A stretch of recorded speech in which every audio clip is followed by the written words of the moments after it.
Ну, конечно, тяжело. Все продавали, сюда приезжали, участки брали, мучились, строили. Наверное, тяжело было родителям. Нет. Как стали все возвращаться, и мы решили тоже собраться и приехать. А так вот, чтобы долго не думали. О, это только мы знаем, как тяжело было. 3 детей. Мы ни работы, ничего никуда не брали. Ну вот, выкарабкивались с запасами. Были которые. Конечно, да. Купить жилье пришлось. Наверное, поиски работы. Конечно, тяжело. Мы сначала переехали в Краснодар. С Краснодара опять в Узбекистан к бабушке, а потом опять в Крым. Вот когда начали, я приехала, значит, по трассе Ялтинской.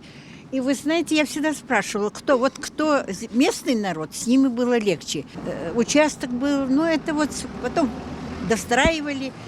Здесь были сложности с пропиской. Мы приехали в 90-х годах. Пропиской очень тяжело было. На работу устроиться тяжело было. Только устроились, забрали на переподготовку. Так не нужен был никому, пока не прописанный был. Нелегко, как у всех. Жилье, финансы, в общем, все. Но ничего, выжили.